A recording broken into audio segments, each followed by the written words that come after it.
Hello, ladies and gentlemen, and welcome back. And welcome to a brand new What If. What if Deku was evil? I want to say thank y'all for everyone who commented on my last couple of What Ifs. What I mean by that is what if Asta was a saying? I just want to explain some things before I start this brand new What If. What if Asta was a saying? Let's talk. There is in Black Clover universe. There is some pretty crazy magic that can even put Goku down. Bruh, Yami Tsukishiro can make black holes, and one can move at speed of light. And don't forget Xenon and Dante from the Dark Triad and all of them. And Spirit Dive can easily defeat. I'm not saying that they are strong at this beginning of the story, but they will get strong. So yeah, I'm gonna be leaving it at that. So let's start with this brand new what if. So what if Deku was evil? We need to change some stuff. Deku is born as the usual anime. He's born to Midoriya in Inko, Hisashi in Inko Midoriya. He is he is a bright kid with green hair, a happy-go-lucky kid that want to be a hero just like All Might in the future. But luck was never on his side. Destiny always keep on stomping him. And we will see in this what if how Deku is gonna turn into a maniacal, sadistic villain. So let's get right into it. We jump 4 years after Deku's birth in the kindergarten, where Bakugo's quirk manifested. Explosions, and everybody was impressed by Bakugo. But in this what if, Bakugo's ego is way higher than in the normal anime.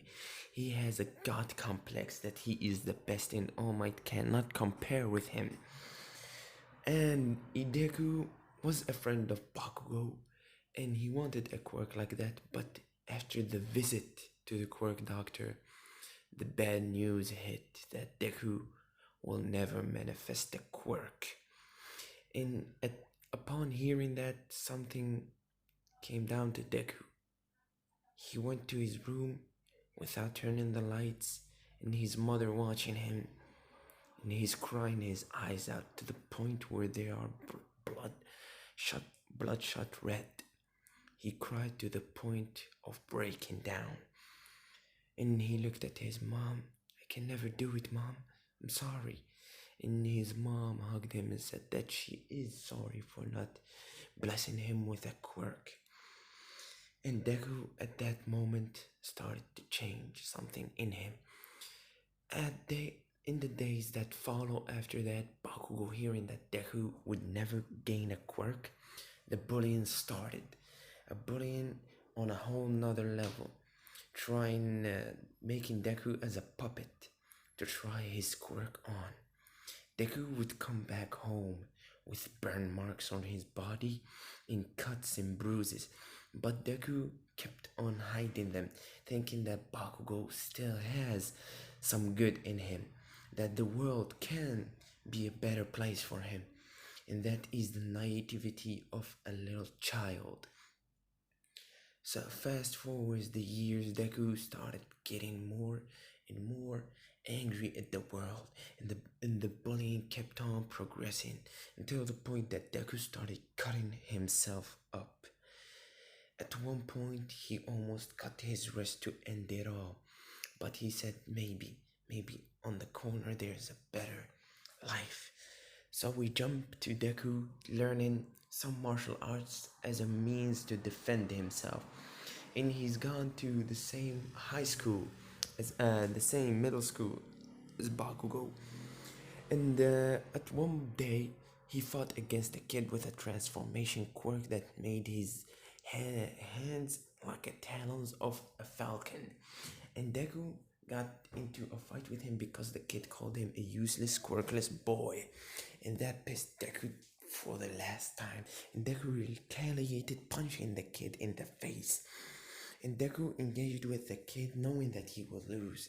And the kid used his talents to cut deep into Deku's chest, bleeding him, and blood started spraying everywhere. In pain, thriving in Deku, and Deku got madder and madder. And then he tackled the kid, started punching him. Then the kid scratched the, the end of Deku's chin, leaving a mark there. And Deku was thriving in pain. Then Bakugo came, and he scared the kid off, and then looked at Deku. Worthless, worthless as usual, Deku. There is nothing you can do. Give it up, or you get hurt. Maybe I'ma give you this idea.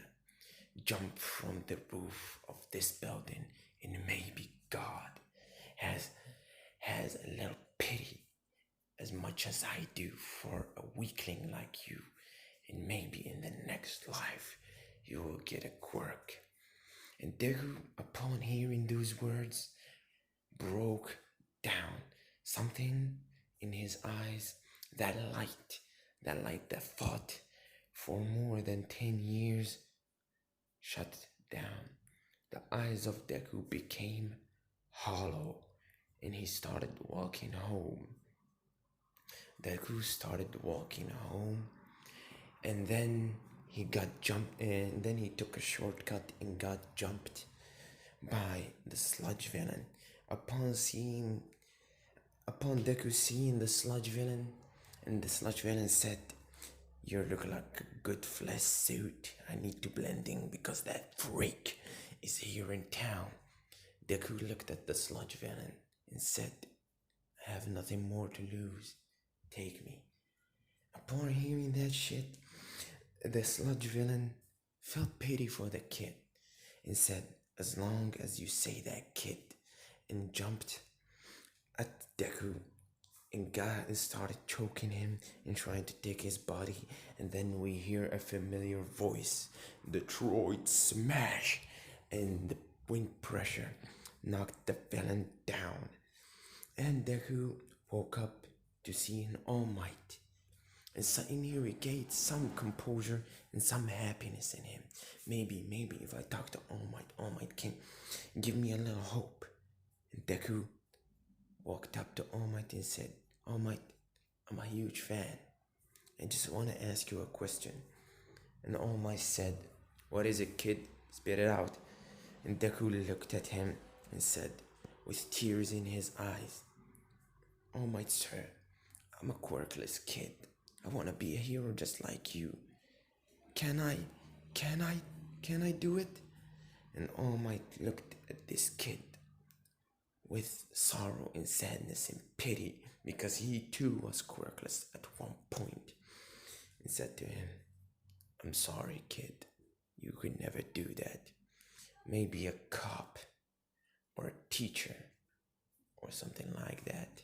Maybe you can be an everyday hero." And upon hearing that, Deku snapped, and he walked right past All Might like he never seen him or talked to him.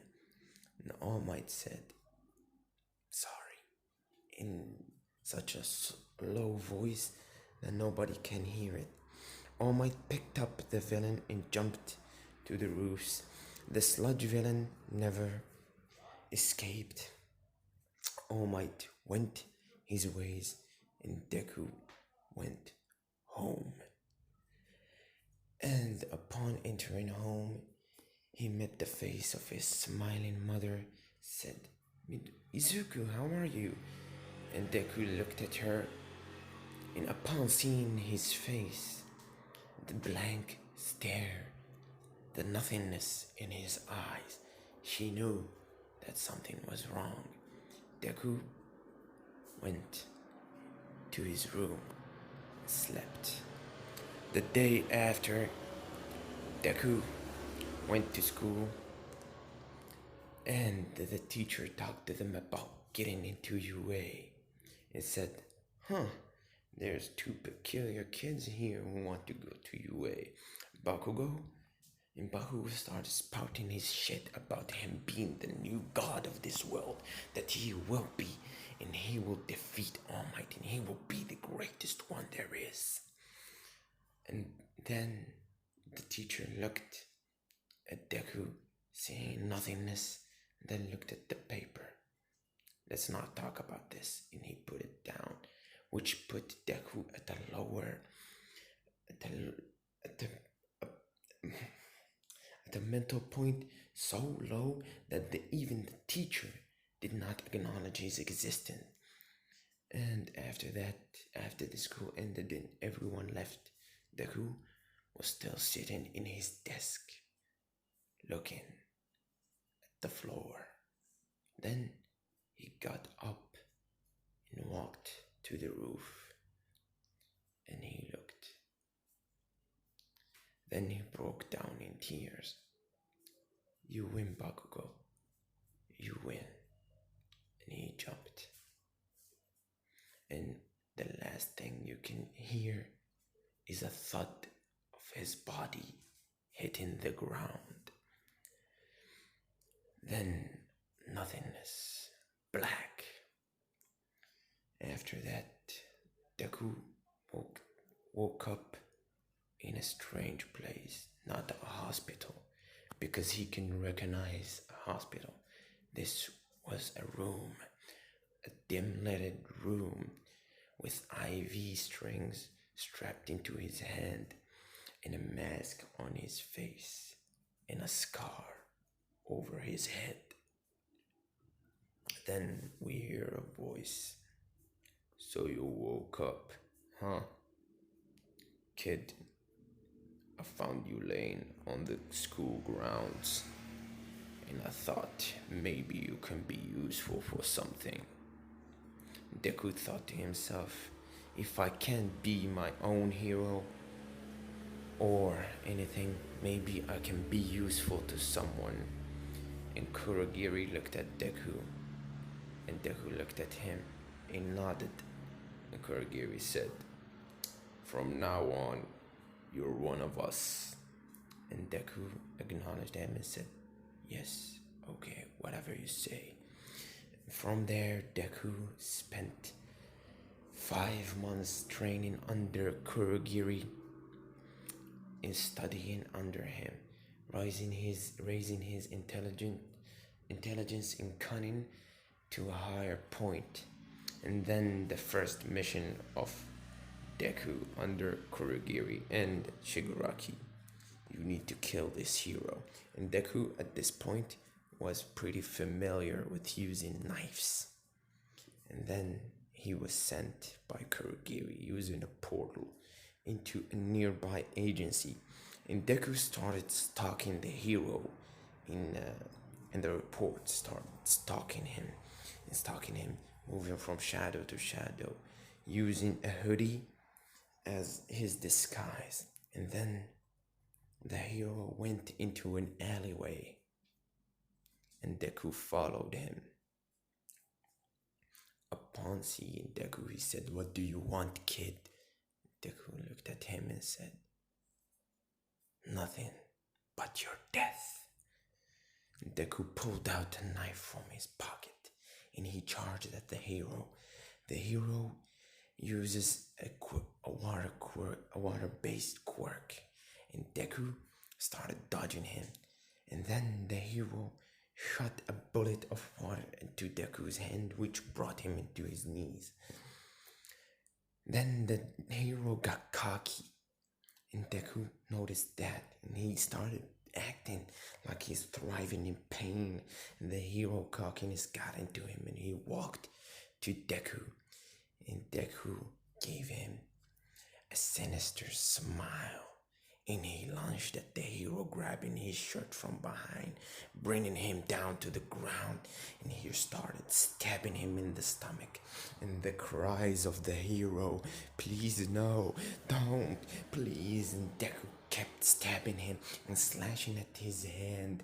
And then, at the last one, Deku grabbed the knife, stabbed him in the chest, ending the hero's life.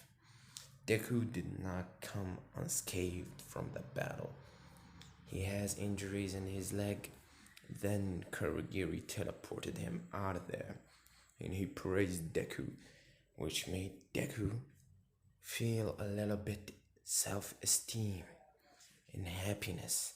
And then Kurogiri said, "You're ready, kid, for the next part." Deku got healed by Kurogiri using normal means as bandages and stuff to bandage Deku's injuries, and went home. Upon reaching home, his mother saw him bandaged up and said, "Another fight, huh?" "Yeah, mom, another one." And Deku sat down in the living room in front of the TV and he on, turned it on. And then the report said, name of the hero was found murdered by unknown with 48 stab wounds. And Deku looked at him and he felt a chill down his spine, because at the point when he killed him, he did not he felt euphoria, happiness. But now he feel a little bit guilt, which got pushed back into the back of his mind, and he started shaking. And his mother came down to him and said, "Izuku, my son, do you have a fever?" And Deku said, "Nothing, mom. I just need some sleep." Deku went into his room and he shut down his eyes. The day after, once he woke up, Kurogiri was in his room and he said, "It's about time." And he teleported them out of there into the base of the demon, the greatest villain, All For One. And upon meeting All For One, Deku felt the pressure of this godlike entity to the villains. And he said, "Yes, sir." And All For One said, "You crave power. This society praises people, heroes with great powers, while squashing down and walking upon the quirkless and the ones with quirks that deform them. And you will be my avatar. You will be the one that destroys the society of heroes from the inside." And Deku nodded and said, "Whatever you want, sir," with a crooked smile on his face. And then All For One said, "But you can't do that without power first." And then All For One grabbed Deku's head, and Deku was knocked down. Upon waking up in the lair of All For One, he said, "I gave you two of my most good quirks." And Deku said, "What are they, sir?" All For One said, "I gave you the one of the quirks of one of the greatest heroes that I managed to steal. It's called acceleration. Acceleration is the quirk of Knuckle Duster from the prequel to My Hero Academia, which boosts his ability in getting fast as fuck as lightning." And another quirk, it's called Blackout. Blackout is something like an EMP, a dark aura that engulfs machine and works against electric based quirks. And then he said, "You need to train these two quirks to the utmost. These quirks are an evolution quirk. They start from this point and they will get powerful as time goes on. And I need to tell you something, kid." "What is it, sir?" "You need to get into UA, because one of my sources say that All Might is going to be a teacher there. and something in Deku flared up. Anger, anger, because the last hope of his was All Might, and he got squashed by him. And then he said with a smile in his eyes, burning with rage, "Whatever you do, sir, I will do anything you want." And then All for One said, "If you please me, I'ma grant you more power." And then Deku said yes, and he left. Kurogiri was the teacher of Deku, him and Shigaraki, which Deku and Shigaraki formed a bond of big brothers, little brother, and Kurogiri the father figure to Deku. And then he said the training begins now. The entrance exam is in 5 months. We need to get you in tip-top shape. Deku agreeing with that, and then the training began. I'ma leave this what if here. I hope you enjoyed. Drop a like, a comment, a subscription, and thank y'all for everybody who subscribed. We are 61 subscribers strong, so let's get it to 100 ones. Thank y'all. It's been your boy Xenon ZT. See y'all in the next episode.